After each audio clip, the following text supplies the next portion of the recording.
Assalamualaikum and a very good morning everyone. First of all, I would like to say congratulations on being accepted to the Faculty of Chemical Engineering, University Technology Mara, UITM. I hope everyone is doing well wherever you are.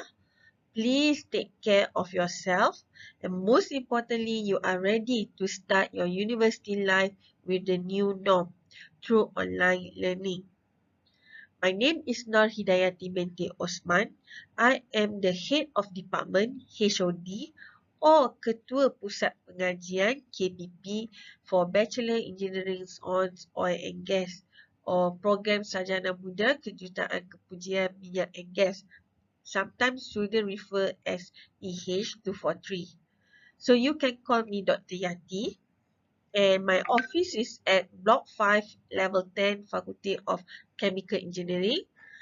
This is my phone number and my mobile number and also my email. So if you have any problem for EH243 students, please do not hesitate to contact me. At the Faculty of Chemical Engineering UITM Shah Alam, we offer two types of bachelor degree program. The first one is Bachelor of Engineering Chemical EH220 and the second one is Bachelor of Engineering Oil and Gas EH243.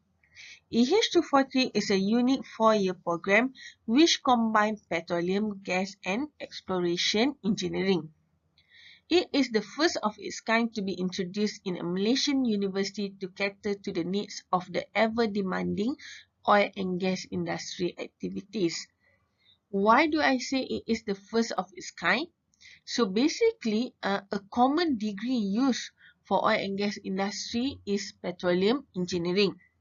This bachelor degree, petroleum engineering, typically concentrate on the upstream sector.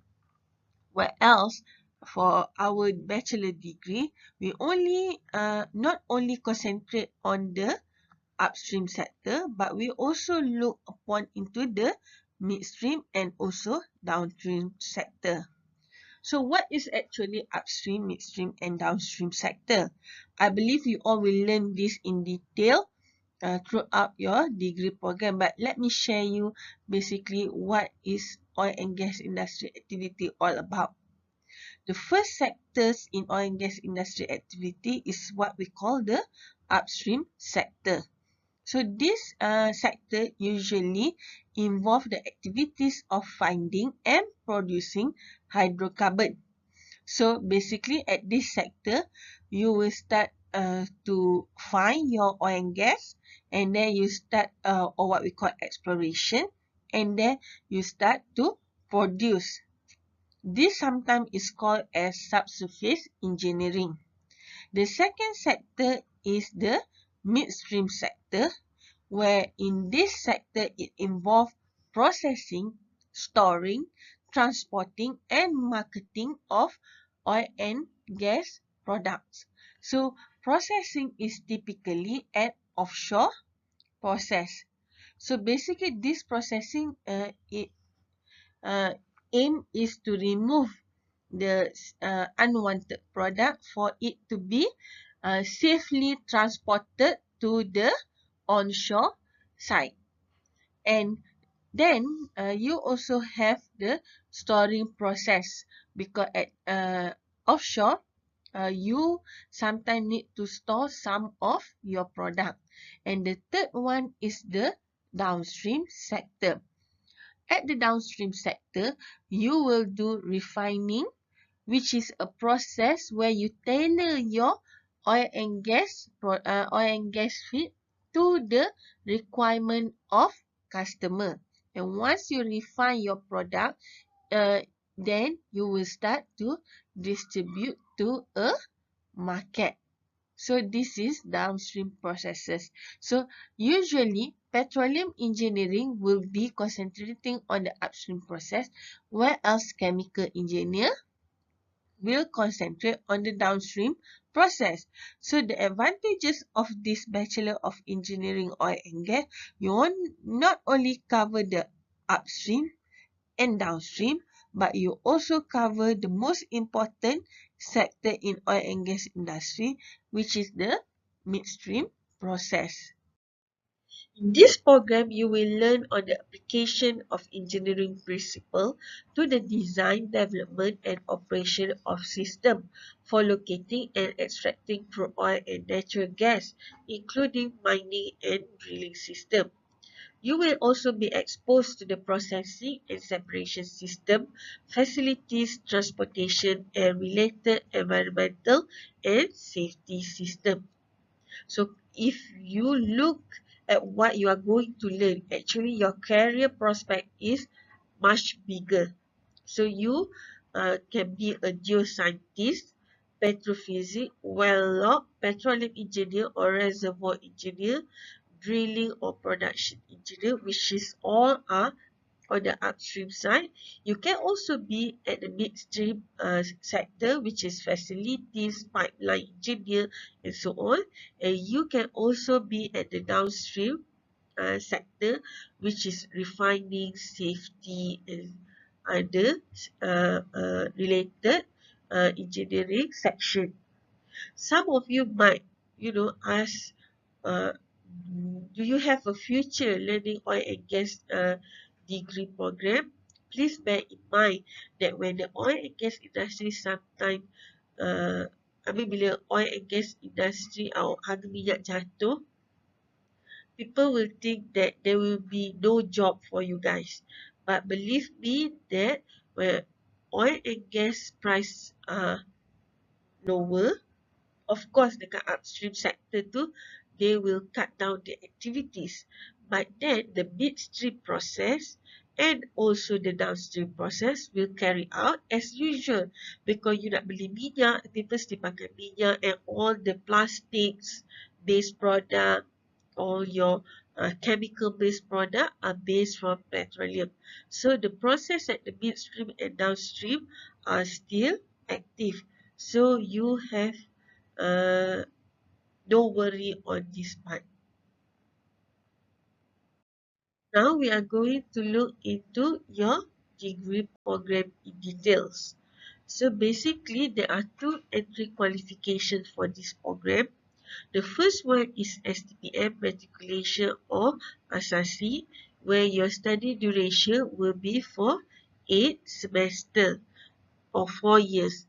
Then you have the one that enter through diploma in chemical engineering. So your study duration will be 7 semester.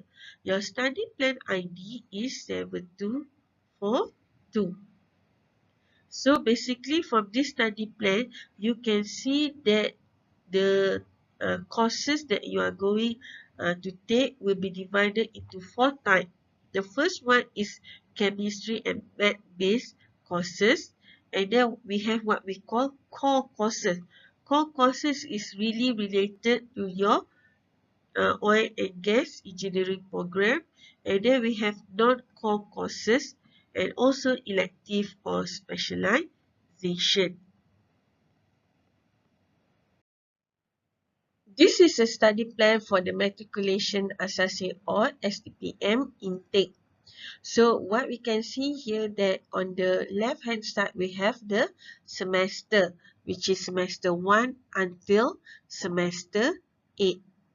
And then we have the code of the courses. So please ensure that you register according to the code listed based on your semester.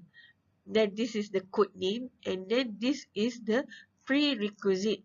So prerequisite means that the subject that you need to pass in order to take this subject. So example, for you to take Math 455, you need to pass Math 435.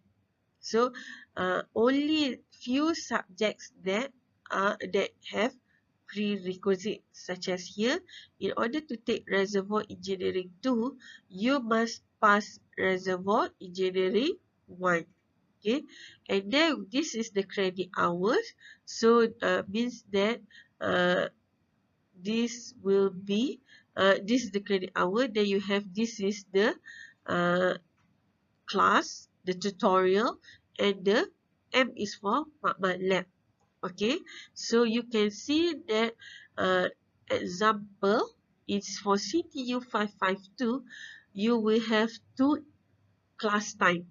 Okay, you will meet the lecturer for 2 hours, and for the CGE 416, you will have 3 hours of class and 1 hour of tutorial, or 3 hours of lecture, 1 hour of tutorial. Okay, so your contact hour with the lecturer will be 4 hours. So same like here, so for engineering drawing, although the credit is 1, you need to have a lab for 4 hours. So this is actually your study plan. What I would like to highlight here is that at semester 6, you are going to take what we call Wisdom Wednesday. This is a course where you are allowed to take uh, other courses, they take courses from other fakulti. So dekat Wisdom Wednesday ni tak semestinya you ambil subject related to chemical engineering or even engineering. Let's say you like to sing, or you like to go for health based, so you nak tahu you nak jadi food advisor, so you can take nutrition classes and so on. So it also depend on what class are available during that semester. And then at intersessi, or between semester 6, the break after semester 6, when you want to go to semester 7, you will have what we call industrial training, or LI. This can be as short as 8 weeks up to 12 weeks. Okay, then on semester 7 and 8, you will start to take your what we call capstone project, which is final year project, field development plan, and also other elective courses. So your elective courses you will take at semester 8, where you will have 3 courses to be taken. This is a study plan for Diploma Chemical Engineering intake. So for this intake, what you will have is that you will have what we call PC, or pengecualian kredit. So these are the subjects that you will get exemption. So you don't need to take this subject. So you will jump straight away to semester 2. So basically, similar like study plan for the matriculation. So basically, the difference is that you have credit exemption for semester 1. Other than that, it will be similar with the matriculation, where you will have Wisdom Wednesday at semester 6, industrial training at semester intersession between semester 6 to semester 7. Then you will have elective courses taken at semester 8. So the total credit for this degree program is 135 credits. These are the elective courses that you will be able to take. So you need to choose 3 out of the courses listed here.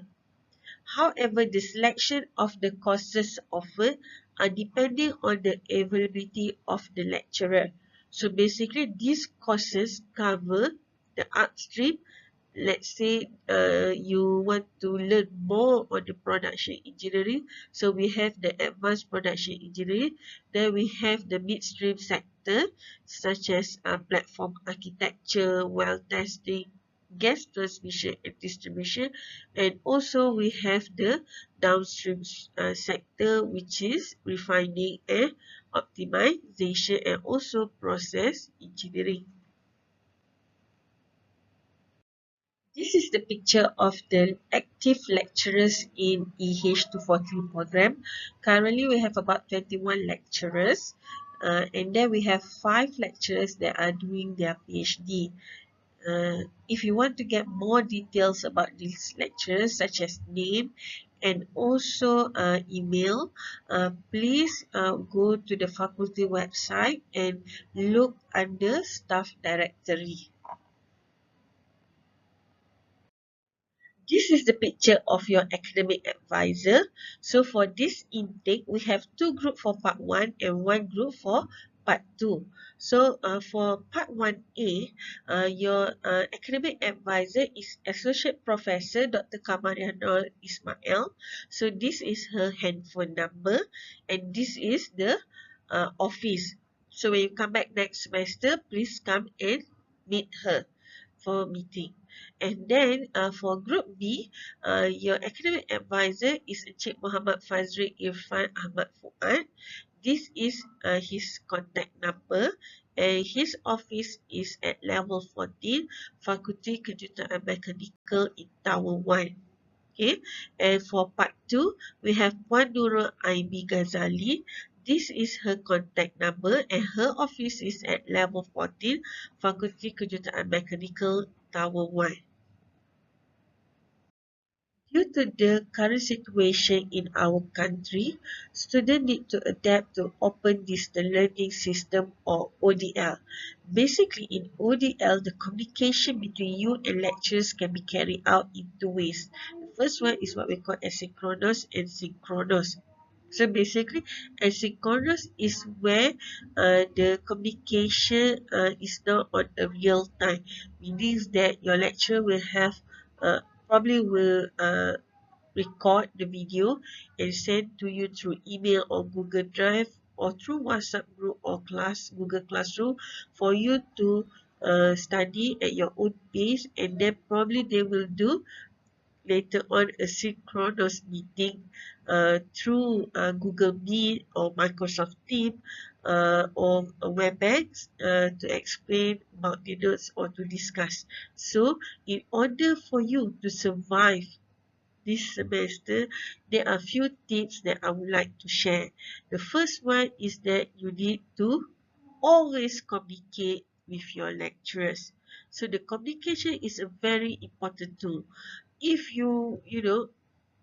if you could not attend the synchronous class, or you might be late, or when the lecturer asks you to submit an assignment or an assessment, but you could not do it on time, please make sure that you inform your lecturers and you need to justify why you could not submit the assessment or attend the class on time.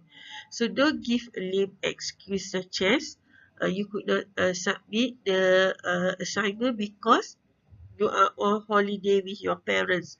So that is not a reasonable excuse to give to your lecturers. The second one is that be early to synchronous class. So make sure that because uh, the synchronous class is where you will have a class and it will be a real-time classes. So treat it as a face-to-face session. So make sure that if the lecturer says the class start at 9, you will enter the platform around 8:45 or 8:50. Be ready to enter or to start the class. The third one is know the expectation. Meaning that if your lecturers share the teaching material earlier, at least before the synchronous class, do some reading. Okay, I really hope, probably I'm quite old school, tapi I prefer student at least to print out the to print out the materials given so that during the synchronous class you are ready and you can jot down the notes or the additional discussion that your lecturer had during the synchronous class. And then the fourth one is establish a functional place to learn. I understand that, doing or learning from home is quite difficult, not only for you, but also for lecturer. But in order for us to concentrate to the class, I hope that you can establish a functional place, meaning that there is a place where is comfortable for you to learn without any interruption. The fifth one is utilize your resources. So ODL, it encourage you actually not only to depend to the lecturer's material, but you can also go to the internet, YouTube, to find out your additional material for your classes. Okay, and probably you can bring your additional material for further discussion in your synchronous class. And then this number six is to manage your time wisely. I understand learning from home. Sometimes you need to prepare food, prepare lunch for prepare dinner, need to do the house chore, everything. But please do manage your time wisely. And then finally, you need to actively participate in the classroom activities. This is because ODL is highly depending on you. So you are the driven factors for this learning process as compared to face-to-face session. So ODL is actually depend on how you want to evolve with the learning. Okay, so these are some tips to survive during the ODL. After the learning process, of course, you would like or lecturers would like to assess uh, what do you learn throughout the class, and this can be in terms of the final examination or final assessment because of the ODL. And then the lecturers also can do tutorial, quizzes, tests, assignment, project, presentation, report, laboratory work, probably online, and also EC2 assessment rubric. So these activities are actually depending on the lecturers itself.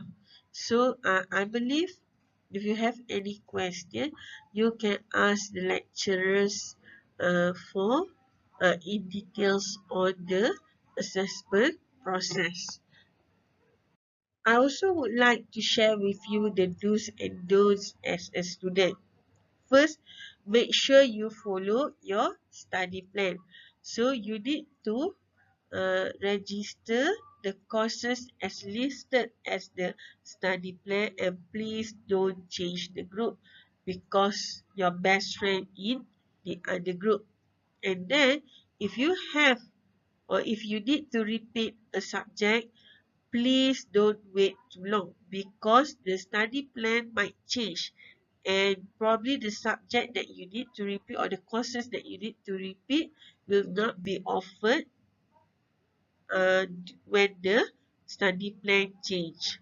The second one is take or look into the important dates such as the registration, the validation, Google Taraf or GT, or the Rayuan Meneruskan Pengajian or RMP. Please go or discuss with your PA or academic advisor. PA is penasihat academic or academic advisor if you need all the details of the important days.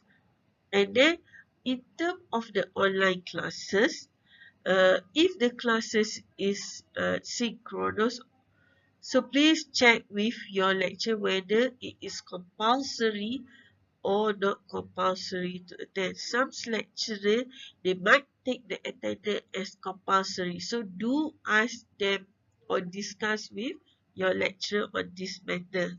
So if it's on physical classes or face-to-face classes, the attendance must be more than 80%, and when your attendance is below 80%, we will send a letter. The first warning will be to the student. The second warning will be to the student and also to the parents. And the third one, there will be a action taken, such as you could be barred from the final examination. So please, either it's online or face-to-face or physical classes, I believe attendance is very important. And Finally, if you have any problem with the lecturers that are teaching the subject, please don't chit chat with your friend, gossiping it with your friend, or put it in the Twitter or in the Instagram. But the best way is to come and share with the KPP or the head of this of the department, especially if you contact the lecturers and the lecturers did not give you any response even though after many trials. Remember, after many trials, and please ensure that the lecturers uh, give your carry mark before the final assessment. The last one is that what I would like to highlight is about the Society of Petroleum Engineer UITM or SPE UITM Student Chapter. So basically, we have, especially for oil and gas, we have SPE UITM Students Chapter, which is established in 2013. So this SPE is very active and they are looking for the young one or the junior to train them or to be part of their board. So I believe later on, one the president will share with you about this society and what are the activities that they have been conducted and what they are going to do in this semester. These are the activities that they have carried out in 2019 and 2020. So basically, apart from the academic activities, they are also actively organized the community-based project, and also they are very active in collaboration with other university. So I believe that student society is very important for you to enhance your soft skill. So this is the time where you can train yourself to speak with friends, with the lecturers, and also with the community and industrial expert. So please take this opportunity to be part of SPE. Finally, what to do upon graduating is to register yourself with the Board of Engineer Malaysia and Institute of Engineer Malaysia. So this BEM and IEM are the qualifying bodies for professional engineers in Malaysia. So whether you are working as engineer or not, that will be different story. But most importantly, please register after graduation as they will count your experience the day you graduated. Uh, Lastly, I would like to share with you the way to enrich your university life. Okay, probably some of it you cannot do it now because of the online learning, but once you come back to the university, I believe you can do all the things. The first one is to take a proactive role in your learning. The second one is get engaged, try new things and meet new peoples, go abroad so you can do it online because with the current situation, or you can find opportunities later on. So the go abroad, you can go in the mobility program or also for competition through SPE and so on. The fourth one is take care of your health. Some of you probably will get too excited or too tense to adapt with you, but then I believe what you need to do is that uh, you need to don't be afraid to ask for help if you think that you cannot cope with your study life. You can go to your PA or to any other lectures that you feel comfortable, or if you want, you can also come to me to share uh, your problem. Finally, may Allah Subhanahu wa Taala bless you with success. Thank you very much.